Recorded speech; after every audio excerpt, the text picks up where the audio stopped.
This is day one of photogrammetry in California. We're gonna do something which is I've always wanted to do, which is really cool, which is the idea of building a three-dimensional virtual environment in CG that is gonna run on Unity as the engine.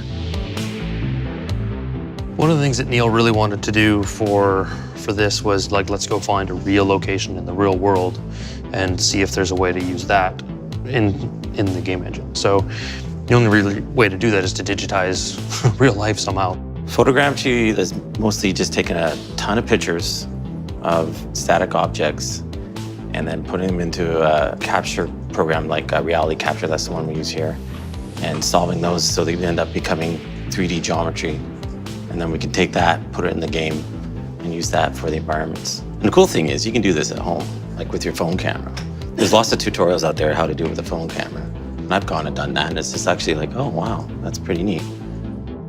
For the Prophet's Lair, you're dealing with Earth after a human-caused war that turned into a reliance on technology. The planet is kind of in a state of ruin after the wars. It's arid. There's not a lot of moisture, so immediately you start knowing roughly where to look. And for us, we had location scouts in southwestern America, so it was like Arizona and New Mexico. The one that we picked ended up being sort of 3 hours from LA, and this is called Eagle Mountain, where this mine is, and it's a deactivated iron mine, which I love. That's part of the realism that you get from it. Like, would an artist think to put all of these cement cylinders here? Like, maybe not. There's weird examples of like burnt out, half-dead palm trees that are just lying around. You'd probably put a proper palm tree there. You wouldn't put one that's like, charred, and I don't even know what they did to it. I think the US military shot here and burnt one of the palm trees. But you just get that weird randomness built into, you get it for free. We shot roughly about 15,000 photos. We had 2 cameras, myself and Chris, taking 7,500 photos of every kind of nook and cranny strategically around these environments. And then we had hired drone people to come down there as well. So we just have so many photos, and they're all raw photos essentially, that it combines all that information in a way that it boggles my mind how the software actually does it. We ended up in the middle of a heat wave in the States 2 weeks ago, and it was like cooking hot, and I was out there taking photographs doing 1,000 squats in 2 hours, and I could hardly move the next day. You're walking around on the ground taking shots every couple of feet. You want to like 50% overlap, ideally, between each photograph. So you're just basically sidestepping, shoot, sidestep, shoot, sidestep, shoot. It's amazing when you go out and take a bunch of photos, and then all of a sudden this stuff just pops up real quick. When you're in reality capture, it's like, oh wow, I couldn't model that fast.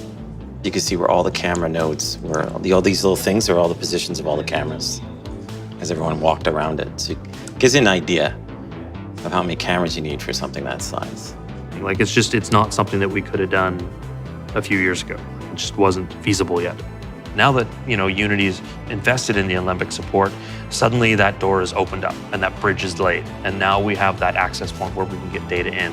So it's assembling all that data and all that information and creating essentially the exact representation of what we saw on the day. But when we're in the motion capture studio and using a virtual camera, for me, it was really trippy to like be standing with the camera and looking and seeing something on a screen, which was almost identically representative of what I actually stood on the ground on the day and looked at, in that light.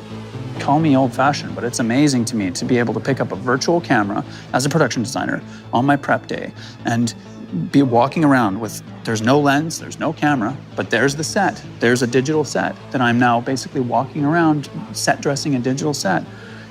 It's mind-blowing to me. I'm excited to see where it ends up. Like, I'm genuinely curious, especially with the way that we're using photogrammetry backgrounds that I think look super real, bringing in cached simulation robes and cloth. And when all of those elements are together and you start adding like lens flares and slight little dust motes or, lens effects, that could be a pretty cool combination.